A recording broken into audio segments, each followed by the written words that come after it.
Saat malam saudara, Indonesia Bicara kembali hadir menjumpai Anda untuk menghadirkan perbincangan terkait dengan isu-isu aktual yang tengah menjadi sorotan di tengah masyarakat.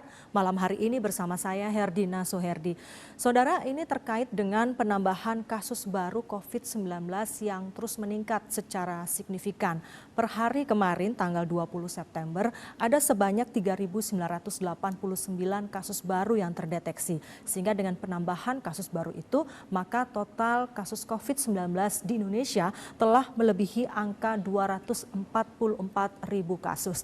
Dan khususnya di Jakarta, kasus COVID-19 didominasi oleh klaster perkantoran dan juga klaster kementerian. Kami akan membahasnya malam hari ini bersama dengan tenaga ahli utama Kantor Staf Presiden atau KSP, dan saya sudah tersambung bersama dengan Dhani Amrul Ihdan. Selamat malam Pak Dhani. Selamat malam Mbak, Assalamualaikum warahmatullahi wabarakatuh. Salam sehat seluruh pemirsa TVRI yang berbahagia. Ya, waalaikumsalam. Terima kasih Pak Dhani sebelumnya waktunya. Dan sebelum kita bahas lebih jauh soal ini, kami ingin mengajak Anda pemirsa untuk mengikuti terlebih dahulu tayangan berikut ini.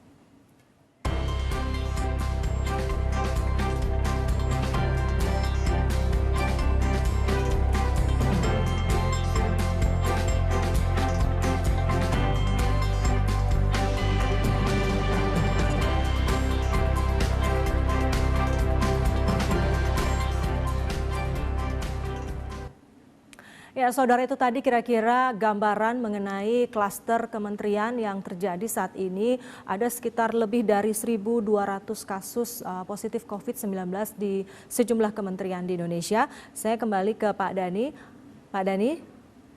Baik. Ya, Pak Dhani, ini klaster perkantoran dan klaster kementerian mendominasi kasus COVID-19 yang terjadi di Jakarta. Bagaimana Istana ataupun KSP menanggapi hal ini?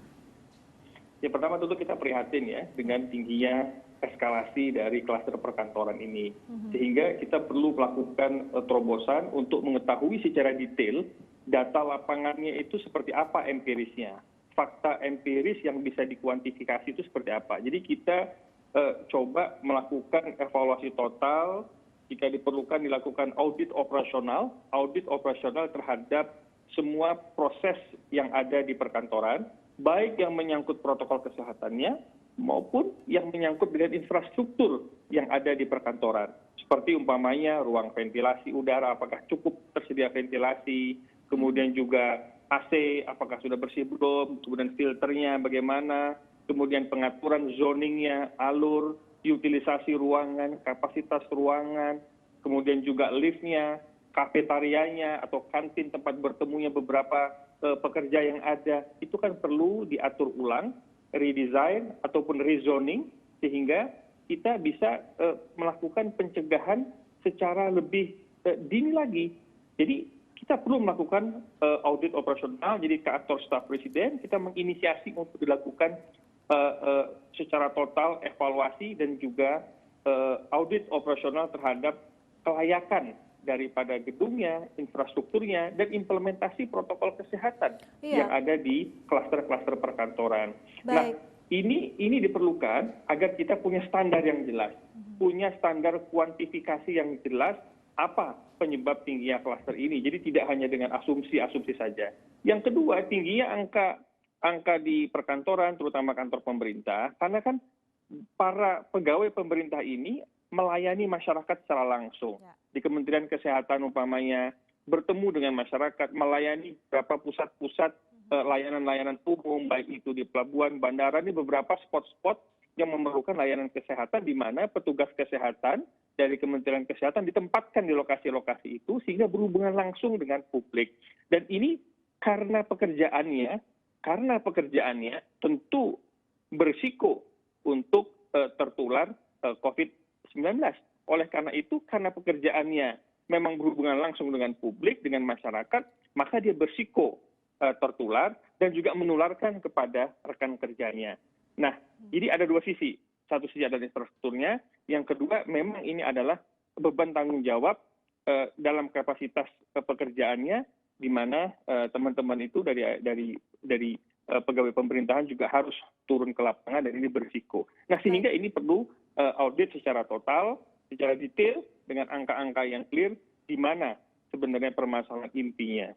Baik, jadi akan ada audit secara total yang akan dilakukan dan Ya, ini seperti apakah itulah. sudah Kurang lebih seperti audit lah. Jadi evaluasi total, termasuk di dalamnya ya kalau diperlukan ya audit operasional yang menyangkut prosesnya kelayakan sudah bangunan sampai dan di mana, sebagainya. Pak?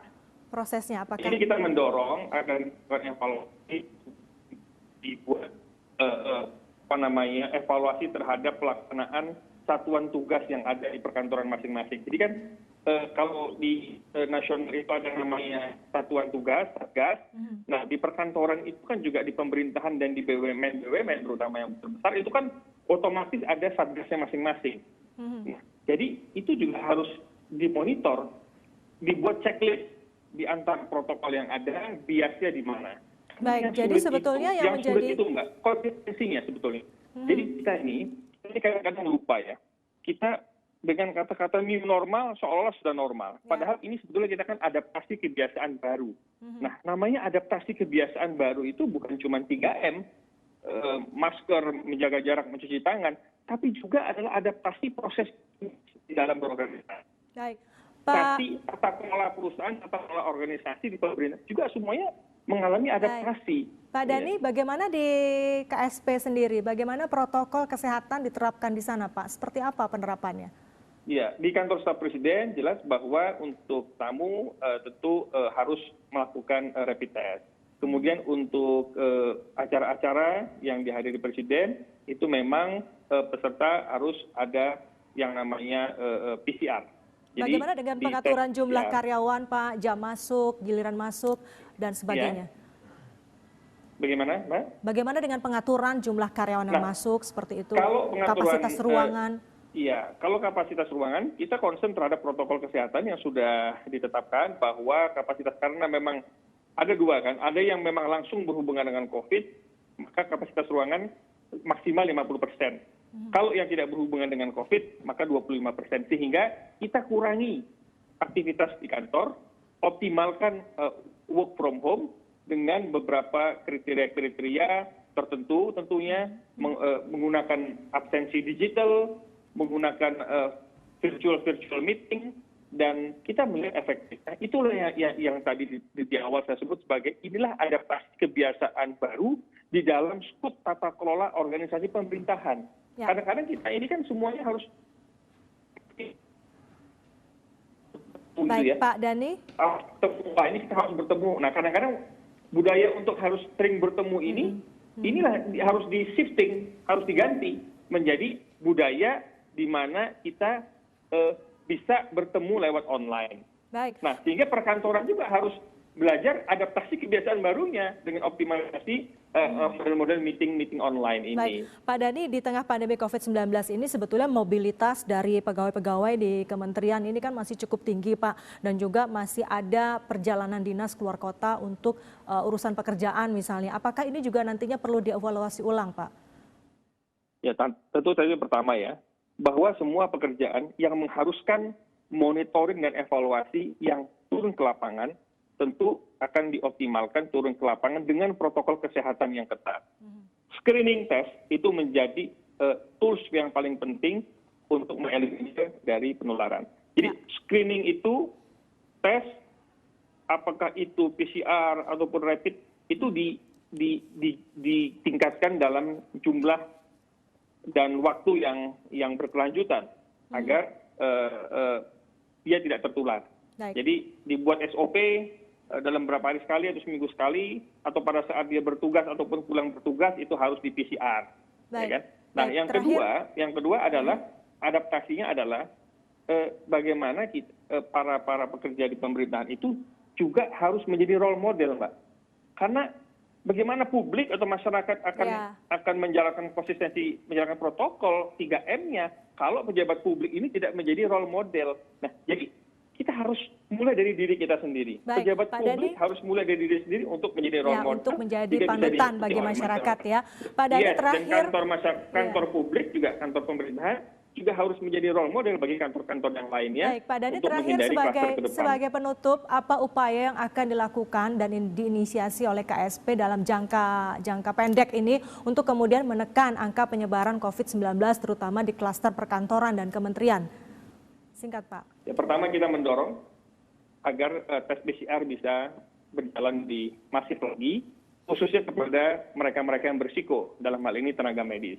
Nah, dalam kaitan kita mendorong beberapa waktu yang lalu agar para tenaga medis bisa diberikan tes PCR secara gratis, secara berkala.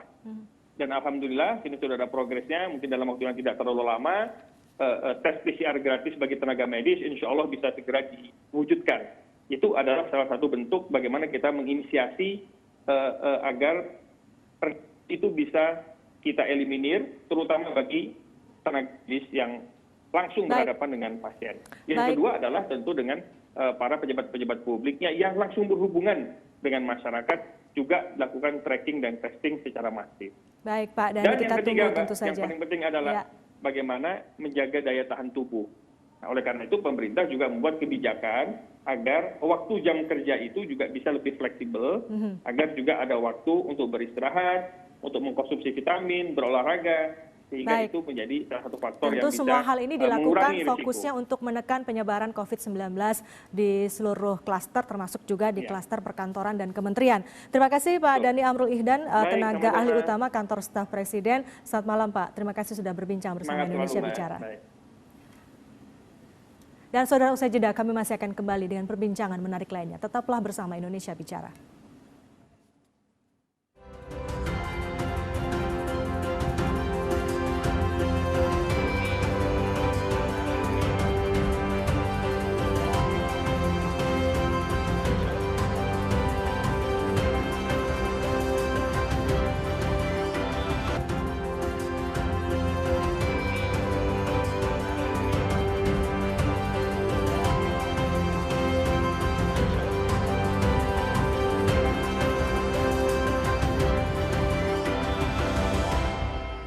Saudara, pelaksanaan tahapan Pilkada serentak 2020 di tengah pandemi COVID-19 telah memunculkan kekhawatiran sejumlah pihak akan kemungkinan adanya klaster baru penyebaran COVID-19.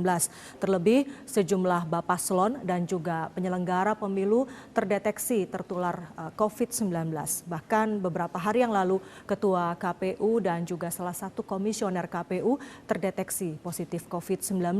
Lantas bagaimanakah nasib Pilkada serentak 2020 pasca sejumlah penyelenggara pemilu terpapar COVID-19?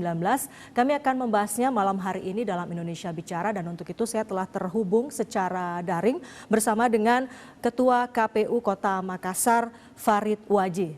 Selamat malam Pak Farid. Selamat malam Mbak Dina, Assalamualaikum warahmatullahi wabarakatuh. Selamat malam pemirsa TVRI dimanapun berada. Ya, Waalaikumsalam warahmatullahi wabarakatuh. Dan juga saya terhubung bersama dengan Direktur Eksekutif Perludem atau Perkumpulan untuk Pemilu dan Demokrasi, Hoirunisa. Selamat malam Mbak Nisa. Selamat malam Mbak, apa kabar? Ya, baik, kabar baik Mbak Nisa. Mbak Nisa juga semoga sehat selalu. Dan saya ke Pak Farid terlebih dahulu. Pak Farid, sejauh manakah perkembangan dari pelaksanaan tahapan pemilu atau tahapan pilkada di Kota Makassar? Ya, Mbak Dina dan pemirsa, saya izin pertama saya lepas masker untuk memudahkan bicara. Yang pertama, sejauh ini secara regulatif tugas KPU Kota Makassar terkait dengan pelaksanaan pilkada serentak 2020, kami terus melaksanakan, mengkonsolidasikan setiap tahapan agar setiap tahapan yang diamanahkan dalam peraturan KPU nomor 5 terkonsolidasi dengan baik dan efektif. Walaupun kita paham situasi kita saat ini dalam situasi pandemik, kami di KPU concern mengintegrasikan prinsip pencegahannya. Saat ini kita punya PKPU 6, PKPU 10 yang memastikan protokol pencegahan penyebaran COVID-19 dalam siklus tahapan yang dikelola oleh KPU Kota. Sehingga kalau misalnya pertanyaannya disimplifisir, kesiapan KPU Kota Makassar dalam melaksanakan Pilwali Makassar 2020, tentu kami sekarang sudah melampaui kata siap karena segala tahapan berkaitan dengan persiapan sudah kita lewati. Saat ini setelah pemutakhiran data pemilih masih terus bergerak, coklit yang dilakukan beberapa waktu yang lalu, dalam bulan ini kami, pertengahan bulan yang lalu kami sudah menetapkan DPS, kemudian sampai tanggal 28 perbaikan terus. Nah, dalam waktu dekat tanggal 23-24 sudah mulai penetapan calon, kemudian tanggal 24 pengundian nomor urut. Artinya secara umum insya Allah segala tahapan persiapan pelaksanaan pilkada di Kota Makassar, Pilwali Makassar 2020 insya Allah bisa berjalan. Pak Farid, di beberapa daerah kemarin pada saat pendaftaran pasangan calon terlihat banyak terjadi kerumunan dan itu menjadi catatan pelanggaran oleh Bawaslu. Bagaimana di Kota Makassar? Ya, saya kira ada dua hal yang harus kami sikapi pertama. Yang pertama tentu soal tahapan secara regulatif. Tugas KPU adalah memastikan aksesibilitas prosesi pencalonan, yaitu setiap calon itu diberikan kemudahan akses untuk melakukan pendaftaran pada 3 hari pendaftaran ditetapkan oleh undang-undang. Nah, yang kedua tentu pada aspek pencegahan penyebaran COVID-19. Pada ruang itu tentu saja tidak hanya soal KPU. Pertama, pada ruang-ruang tertentu yang dibatasi oleh undang-undang, KPU punya kewenangan untuk melakukan pembatasan terkait dengan penyebaran COVID-19, yaitu pada siklus ruang yang bisa dikendalikan oleh KPU Kota. Nah, ada dua hal yang harus kami koordinasikan sekaligus. Pertama, soal tahapan. Yang kedua, soal kepatuhan warga kota. Saya kira bukan cuma warga kota, seluruh warga yang terlibat dalam siklus tahapan, baik simpatisan, pendukung, dan sebagainya, yang ikut serta meramaikan prosesinya. Nah, di ruang di luar KPU ini yang sulit kami kontrol. Itulah sebabnya Mbak Dina dan pemirsa, kami berkoordinasi dengan berbagai stakeholder untuk memastikan kepatuhan kita semua dalam mendukung tahapan yang bersih dari penyebaran COVID-19. Termasuk di dalamnya adalah saat ini kita mempersiapkan diri untuk menyambut tahapan selanjutnya, yaitu penetapan dan pengundian nomor urut. Pada pengundian nomor urut kami sudah berkoordinasi dengan semua stakeholder termasuk calon yang sudah kami tetapkan nanti di tanggal 23 nanti 2 hari ke depan, agar pada saat pengundian nomor urut itu tidak melibatkan massa dalam jumlah besar, baik pada area pengundian nomor urut, area kegiatan atau di sekitar area kegiatan. Nah, dalam waktu sampai 1 minggu ini kami berkoordinasi secara maraton dengan semua stakeholder untuk memastikan kepatuhan kita semua dalam memastikan dalam pengelolaan tahapan tidak ada isu yang berkaitan dengan penyebaran COVID yang dilanggar. Untuk memastikan hal kami itu, berkoordinasi Pak, dengan pemerintah kota, berkoordinasi dengan Satgas gugus tugas. Ya, Pak Farid, untuk memastikan hal itu, apakah kemudian tidak ada rumusan sanksi atau rumusan ketentuan yang bisa mendampingi untuk kemudian mengikat para paslon agar betul-betul mematuhi tidak lagi membawa kerumunan dan sebagainya?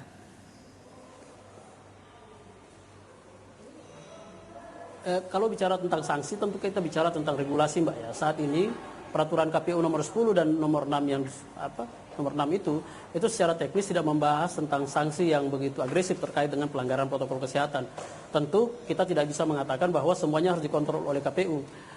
Kami berkoordinasi dengan berbagai stakeholder untuk memastikan ada upaya paksa bagi segala pihak yang melanggar protokol kesehatan agar semua bisa berjalan dengan baik dan sehat. Itu dalamnya adalah upaya justisi yang bisa dilakukan oleh pemerintah kota dalam pelaksanaan tahapan. Ya, karena di Kota Makassar khususnya misalnya ada peraturan wali kota nomor 53, ada peraturan wali kota nomor 51 yang secara agresif menjelaskan kewajiban kepatuhan segala kelompok dalam mengelola kegiatan-kegiatan yang basisnya adalah mengumpulkan orang yang harus mengintegrasikan prinsip pencegahan COVID, dan di dalamnya ada upaya paksa yang bisa diefektifkan. Baik, saya ke Mbak Nisa. Mbak Nisa, ini terkait dengan pelaksanaan tahapan pilkada, ternyata sejumlah penyelenggara pemilu dan beberapa hari yang lalu Ketua KPU dan Komisioner KPU juga terpapar COVID-19. Apa kemudian ini dampaknya terhadap pelaksanaan tahapan pilkada? Ya sebetulnya ketika ada penyelenggara pemilu yang terkena dampak COVID-19 ini ya, terinfeksi positif COVID-19 ini, tentu kan ini menunjukkan bahwa sebetulnya COVID ini bisa menyerang ke siapa saja gitu ya, termasuk penyelenggara pemilu. Nah, memang ketika misalnya ya ini nanti jumlahnya semakin banyak gitu ya, efek buruknya ini semakin banyak, itu baru akan berdampak pada tahapan pelaksanaan. Misalnya ketika kalau sekarang kan pilkada ya, jadi sebetulnya yang menyelenggarakan pemilu itu teman-teman penyelenggara pemilu yang ada di daerah. Tapi misalnya ketika misalnya kemungkinan terburuknya ya seluruh anggota KPU di daerah itu terinfeksi COVID-19 dan harus diisolasi mandiri sehingga tidak bisa mengerjakan tugasnya, maka penyelenggaraan pemilunya itu akan diambil alih oleh penyelenggara pemilu yang di atasnya. KPU provinsi gitu ya. Kalau di kabupaten kota berarti harus diambil alih KPU provinsi. Kalau KPU provinsi berarti harus diambil alih oleh KPU RI. Dampaknya seperti itu, Mbak, kalau Ya. ketika ada penyelenggara pemilu yang terinfeksi COVID-19. Karena begini Nah, Mbak Nisa, di tapi salah satu ya, daerah di Sumatera Barat mm-mm. itu salah satu daerahnya ada puluhan penyelenggara pemilu di sana yang sudah terdeteksi positif COVID-19. Dan jika kemudian ini terjadi tidak saja di daerah tersebut, misalnya di daerah-daerah lainnya, lantas tentu kekhawatiran sejumlah pihak adalah misalnya sekarang suaranya agar misalnya menunda pelaksanaan pilkada. Bagaimana tanggapan Perludem soal hal ini? Iya, memang menurut saya opsi menunda pilkada saat ini pilihan yang mungkin ideal ya untuk situasi seperti ini. Tadi seperti Pak Farid sampaikan gitu ya, sebetulnya kalau dari sisi regulasi kan memang regulasi kita masih mengatur pemilihan ini dalam situasi yang normal, bukan situasi pilkada gitu ya. Sehingga memang butuh ada penyesuaian-penyesuaian dari sisi regulasinya. Misalnya tadi soal mekanisme sanksi. Kalau sekarang kan tidak ada di dalam undang-undang pemilihan itu sanksi kepada pelanggar protokol kesehatan, itu tidak ada sanksinya. Nah, untuk itu apa sebetulnya penting hal-hal tersebut dimasukkan gitu ya, atau terkait dengan kampanye gitu ya. Kampanye sekarang masih terbuka ruangnya. Kemarin sempat ramai ya, boleh konser gitu ya, karena di undang-undang pilkada kita masih memungkinkan hal tersebut gitu. Jadi itu perlu diatur lebih teknis di level undang-undang sehingga ruang gerak KPU dalam membuat PKPU pun juga tidak menjadi terbatas gitu. Kalau sekarang kan terbatas, tidak bisa terlalu progresif gitu ya. Yang bisa dilakukan KPU hanya menambahkan protokol kesehatan dalam setiap tahapan. Baik Mbak Nisa, saya kembali ke Pak Farid. Pak Farid, terakhir beredar informasi bahwa pemerintah Kota Makassar mulai mempertimbangkan untuk menunda pilkada. Benarkah demikian? Saya tentu saja sebagai pemimpin KPU Kota Makassar tentu tidak bisa mengomentari informasi tersebut. Yang pasti adalah dalam waktu seminggu ini kami berkoordinasi intensif dengan pemerintah kota dan semua stakeholder yang lain untuk memastikan seluruh tahapan Pilwali Makassar bisa berjalan dengan baik, protokol kesehatan dipatuhi, dan diskusi kami 1 minggu terakhir ini lebih banyak tidak sampai kepada usulan penundaan oleh gugus tugas ya, tetapi lebih banyak bicara tentang bagaimana memastikan kepatuhan seluruh elemen masyarakat yang terlibat dalam tahapan pilkada Kota Makassar terkait dengan kepatuhan menjaga protokol kesehatan. Jadi diskusi kita tidak agresif sampai kepada aspek penundaan. Baik, hanya Pak Farid, soal kepatuhan saja, Mbak. Pak Farid terakhir Mencari jalan tengah, bagaimana kunci. caranya, ada upaya paksa. Baik, Mbak Dina. Ya baik, terakhir sebagai closing statement dari Pak Farid, saya ingin kemudian apa langkah antisipasi yang betul-betul akan ditegakkan oleh KPU dan juga komitmen KPU agar pelaksanaan tahapan berikutnya ini benar-benar menerapkan protokol kesehatan, tidak ada lagi kemudian Bapak Slon dan juga pendukungnya yang melanggar protokol kesehatan.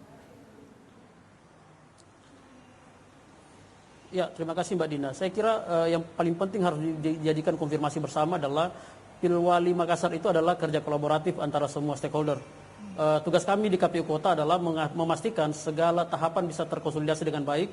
Yang kedua, terkait dengan protokol kesehatan, saat ini KPU Kota Makassar berkewajiban merangkul semua elemen, termasuk di dalamnya adalah pemerintah kota dengan kewenangan justisi untuk memastikan kepatuhan setiap elemen dalam tahapan Pilwali Makassar 2020. Baik, Pak Farid Wajdi, Ketua KPU Kota Makassar, terima kasih sudah berbincang bersama kami di Indonesia Bicara malam hari ini. Dan saudara, nanti kami masih akan melanjutkan perbincangan masih bersama dengan Mbak Hoirul Nisa dan juga narasumber lainnya terkait dengan penyelenggara terpapar COVID-19, lalu bagaimana nasib pilkada usai jeda berikut ini. Tetaplah bersama Indonesia Bicara.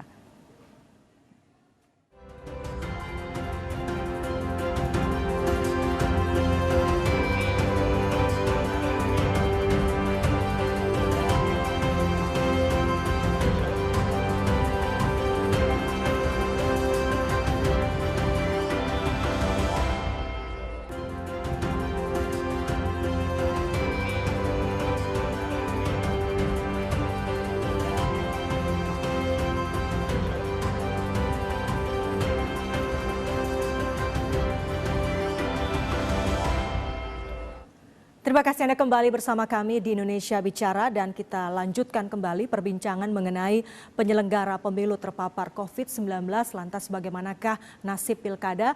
Selain dengan Khairunisa, Direktur Eksekutif Perludem, saya kini telah terhubung juga secara daring bersama dengan anggota Komisi 2 DPR RI, Gus Pardi Gaus. Selamat malam Pak Gus Pardi. Selamat malam, Assalamualaikum warahmatullahi wabarakatuh. Waalaikumsalam warahmatullahi wabarakatuh. Pak Gus Pardi, pelaksanaan pilkada di tengah pandemi COVID-19 ini kemudian memunculkan kekhawatiran sejumlah pihak, bahkan Presiden Joko Widodo juga mewanti-wanti jangan sampai kemudian ada klaster pilkada. Tanggapan DPR Komisi 2 terkait hal ini? Ya, terima kasih. Assalamualaikum warahmatullahi wabarakatuh. Berkaitan tentang pilkada tahun 2020, sebetulnya antara DPR, Komisi 2 bersama pemerintah, beserta pelaksana pilkada, yaitu KPU, Bawaslu, DKPP, sudah menyikapi terhadap adanya pandemi COVID-19. Tadinya ketentuan pilkada itu adalah di tanggal 23 September 2020. Karena ada COVID pandemi, maka pelaksanaannya disepakati dilakukan penundaan. Tadinya tanggal 23 September menjadi 9 Desember. Banyak pertimbangan yang dilakukan oleh Komisi 2 pemerintah bersama pelaksana pilkada itu. Pertama adalah awal-awalnya memang kami Komisi 2 meminta pelaksanaan ini ditunda menjadi tahun 2021. Lalu dilakukan diskusi yang mendalam dengan pihak pemerintah.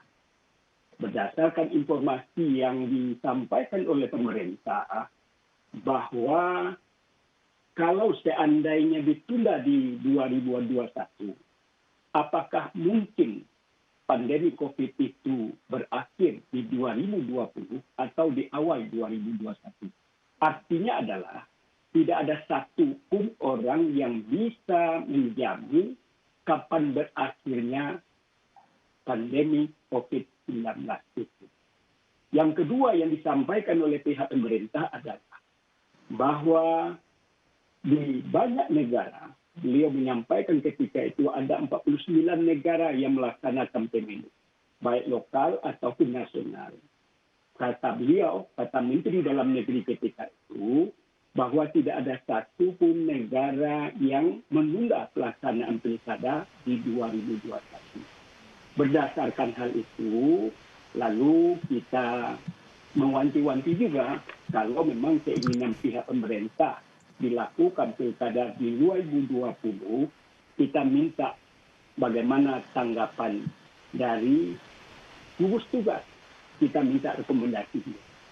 Setelah dilakukan konsultasi dan membicarakan secara intens terhadap manfaat dan mudarat yang akan timbul, akhirnya gugus tugas memberikan rekomendasi boleh tidak ada masalah pelaksanaan pilkada dilaksanakan di 2020 dengan catatan harus melaksanakan dan mengindahkan protokoler kesehatan. Baik. Jadi catatan yang disampaikan oleh gugus tugas adalah boleh dilaksanakan pilkada di tahun 2020 dengan catatan harus mengindahkan protokoler kesehatan itu.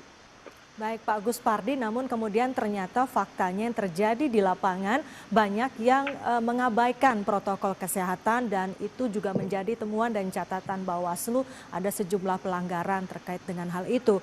Dan juga beberapa hari yang lalu penyelenggara pemilu Ketua KPU dan juga salah satu komisionernya yang satu lagi sudah mulai negatif, sudah sembuh, ini juga terpapar COVID-19. Hal itu kemudian memunculkan desakan baru Pak untuk ini menunda kembali, menunda pelaksanaan pilkada serentak menjadi ke entah kapan begitu ya. Nah, apakah opsinya memang harus menunda ataukah ada opsi lain?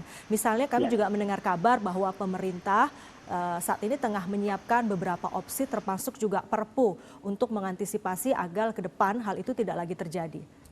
Oke, jadi memang yang dikhawatirkan oleh masyarakat ketika paslon melakukan pendaftaran di KPU, banyak kerumunan-kerumunan yang dilakukan oleh tim sukses ataupun tim pendukung daripada paslon.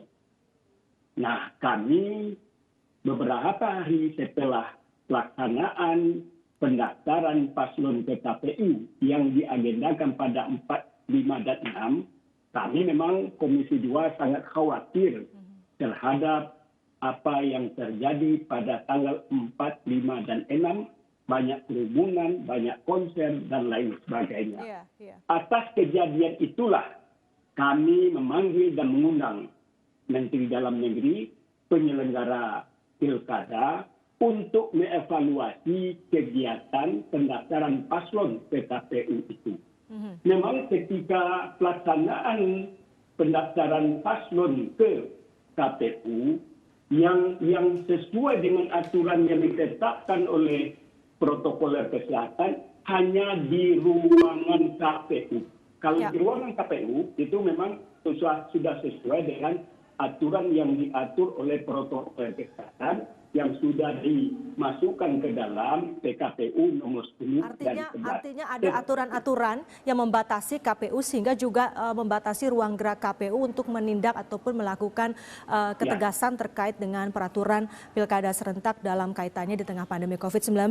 Saya ke Mbak Nisa. Mbak Nisa, ini terkait dengan desakan agar pilkada serentak ini ditunda. Apakah memang opsinya itu hanya itu atau sebetulnya kita masih memungkinkan untuk memperbaiki peraturan-peraturan ataupun ketentuan-ketentuannya?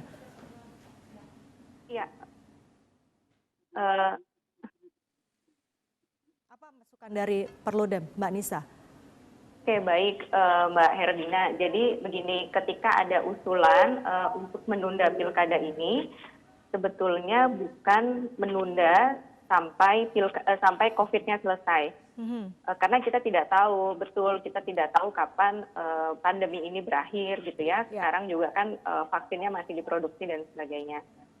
Tetapi setidaknya kalau kita punya waktu yang lebih panjang, kita lebih siap mempersiapkan segala sesuatunya. Misalnya tadi dari sisi regulasi gitu ya. Sekarang kan ya tadi seperti yang saya sampaikan sebelumnya, regulasi kita masih regulasi yang mengatur pemilihan di situasi normal gitu ya, bukan di situasi krisis. Nah, setidaknya kita siap nih mempersiapkan kalau misalnya nanti mau ada Perpu misalnya. Kita siapkan dulu aturan yang lebih teknis di level undang-undang. Misalnya tadi ketentuan sanksi itu kan tidak ada di undang-undang pemilihan. Kemudian sekarang kan kita kalau memilih ya harus datang ke TPS. Kita tidak punya alternatif pilihan gitu ya yang bisa mengurangi penyebaran gitu ya, orang berkumpul misalnya diperbolehkan orang memilih lewat pos gitu, atau ada pemilihan pendahuluan, atau jam waktu di TPS itu diperpanjang, yang sekarang jam 7 sampai jam 1 siang mungkin bisa diperpanjang sampai jam 4 sore. Hal-hal seperti itu sebetulnya yang sekarang kita butuhkan gitu ya, sehingga karena kalau kita mengandalkan KPU saja tentu tidak bisa. PKPU itu kan bagaimanapun juga rujukannya ke undang-undang pemilihan, sehingga kalau di undang-undang pemilihannya juga tidak ada aturan-aturan yang tadi misalnya saya sebutkan, ya KPU juga tidak bisa terlalu progresif gitu ya. Sebetulnya itu, jadi bukan menunda sampai COVID-nya selesai gitu ya, karena kita juga tidak tahu, tapi itu setidaknya waktu kita lebih cukup gitu ya, karena regulasi yang sekarang kurang adaptif dengan kondisi pandemi seperti ini, seperti itu Mbak Dina. Ya, Mbak, sebetulnya kalau seandainya pilkada serentak ini ditunda, apa dampaknya? Karena katanya di beberapa daerah, kepala daerah sudah mulai habis masa tugasnya. Apakah ini terkait hal itu atau sebetulnya juga tidak apa-apa? Sebetulnya kan kita juga punya konsep PJ itu ya, penjabat itu. Nah, sebetulnya konsep PJ itu kan mekanisme tata negara ketika kondisinya seperti ini gitu. Dan kalau kita lihat sebetulnya sebagian besar kepala daerah yang di 270 daerah yang berpilkada ini masa jabatannya itu habis di Februari 2021. Sehingga misal ya, kalau kita tundanya sampai pertengahan 2021, sebetulnya PJ-nya pun tidak terlalu lama, hanya sekitar 3 atau 4 bulan. Dan mekanisme itu sebetulnya sudah ada di ruang-ruang itu sudah ada gitu ya. Baik. Silakan Mbak. Baik Mbak Nisa, nanti kita akan sambung lagi perbincangan ini dan juga Pak Agus Pardi, tapi kita harus jeda terlebih dahulu. Saudara tetaplah bersama kami, Indonesia Bicara akan kembali sesaat lagi.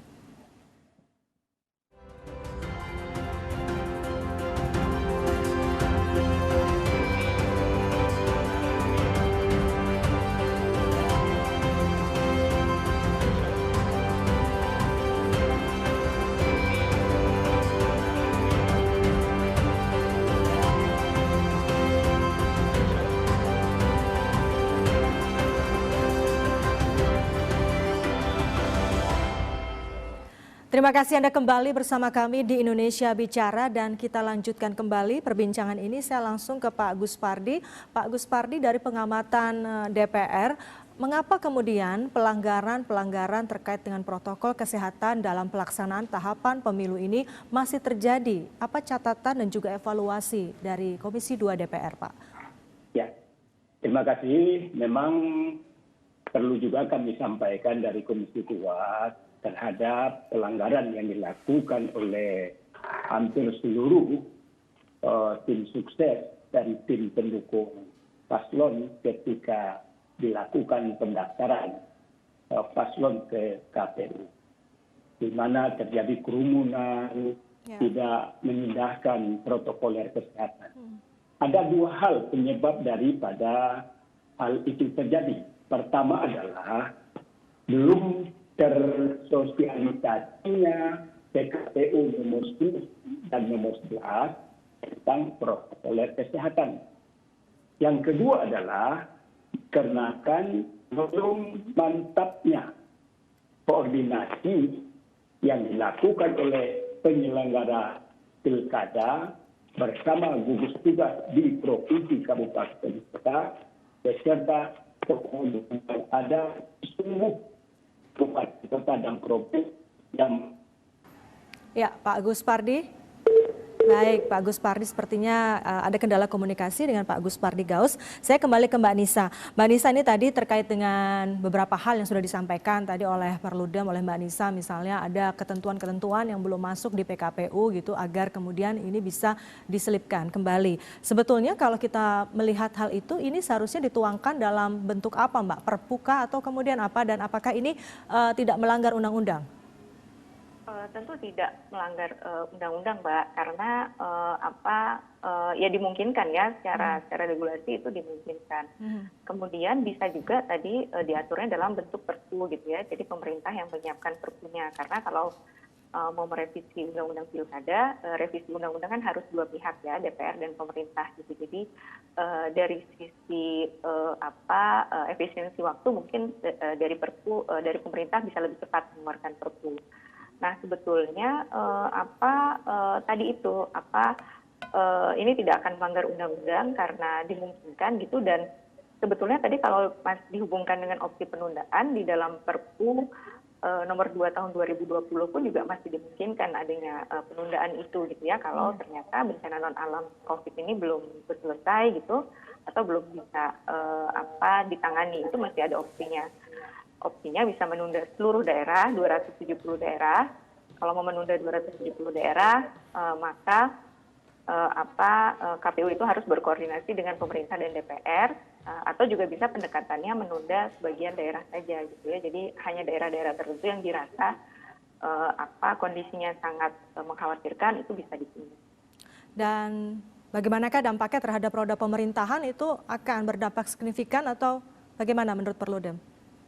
Kami rasa tidak, Mbak. Seperti tadi kan kita sudah punya konsep PJ tadi ya. Ya, penjabat itu ya. Konsep pejabat itu yang sudah sebetulnya disiapkan untuk kondisi-kondisi di mana tidak ada pejabat definitif gitu. Ya, Nah, Mbak terkait Nisa, dengan Mbak Nisa, terkait dengan pengetatan pemberlakuan protokol kesehatan ini, kalau memang kemudian KPU terbentur oleh PKPU yang memang belum mengatur hal itu, bagaimana dengan peran serta dari stakeholder lainnya, misalnya yang juga bisa sama-sama turut mengawasi jalannya pelaksanaan tahapan pilkada serentak. Di sana ada Bawaslu misalnya, ada kepolisian dan lain sebagainya. Bagaimana sinerginya dan harmonisasinya seharusnya? Ya, tentu bisa gitu ya. Memang ini karena ini sudah menjadi pilihan politik bersama, sehingga bukan hanya penyelenggara pemilu yang diharapkan bisa menangani semuanya gitu ya. Betul bahwa ada peran pemerintah di sini, pemerintah daerah gitu ya, kepolisian itu juga tentu penting untuk bisa menertibkan tadi kalau ada kerumunan-kerumunan atau kalau ada yang melanggar protokol kesehatan. Tapi kemudian tadi kita juga masih punya masalah sebetulnya. Tahapan-tahapan kita itu, tahapan-tahapan pilkada itu banyak yang berpotensi mengumpulkan banyak orang. Kampanye misalnya, atau tadi di TPS gitu ya. Nah, saya rasa ketika kita tidak punya regulasi yang lebih firm gitu, misalnya di undang-undang, misalnya soal mekanisme sanksi, atau masih diperbolehkannya kampanye dalam bentuk pertemuan-pertemuan gitu ya, khawatirnya tidak akan efektif juga kalau himbauan-himbauan saja yang disampaikan kepada peserta pemilu. Betul. Saya kembali ke Pak Agus Pardi. Pak Agus Pardi, bisa mendengar suara saya kembali, Pak? Ya, baik Pak. Iya, baik Pak. Ini kembali ke pertanyaan yang tadi, mengapa kemudian pelanggaran-pelanggaran terkait dengan protokol kesehatan ini masih saja terjadi, padahal sosialisasi sudah dilakukan, begitu? Apa catatan dan juga evaluasi dari DPR? Ya, jadi perlu kami sampaikan kepada masyarakat bahwa kenapa ketika terjadi pendaftaran paslon ke KPU banyak melakukan kerumunan dan tidak mengindahkan protokoler kesehatan. Pertama adalah PKPU yang disahkan oleh Menteri Hukum dan HAM itu baru keluar 3 hari menjelang pendaftaran paslon ke KPU. Pendaftaran paslon ke KPU itu dilaksanakan pada tanggal 4, 5, dan 6. Artinya adalah baru 3 hari PKPU itu keluar. Sehingga apa? KPU dalam langkah melakukan sosialisasi itu belum sebagaimana diharapkan. Kata beliau ketika kami lakukan evaluasi, kita undang Menteri Dalam Negeri, kita undang penyelenggara pilkada, ternyata beliau menyampaikan bahwa memang karena tarsipnya waktu, sehingga kami sulit untuk melakukan sosialisasi secara masif. Sosialisasi baru dilakukan ke KPU provinsi dan kabupaten kota. Itu yang pertama. Artinya adalah sosialisasi ketika pelaksanaan paslon melaksanakan pendaftaran ke KPU terjadi kerumunan dan tidak mengindahkan protokol kesehatan dikarenakan belum dilaksanakan secara maksimal sosialisasi itu. Yang kedua adalah koordinasi. Ternyata penyelenggara KPU dan Bawaslu serta DKPP belum melaksanakan koordinasi dengan lintas sektoral, baik kepada polisi, TNI, Satpol PP, gugus tugas, serta kepada paslon dan partai politik. Inilah yang menyebabkan akibat kita lihat di mana-mana hampir menyeluruh pelaksanaan pendaftaran paslon ke KPU itu terjadi kerumunan dan tidak mengindahkan aturan-aturan yang mengatur tentang protokol kesehatan. Pak Agus Pardi, berdasarkan itu ya.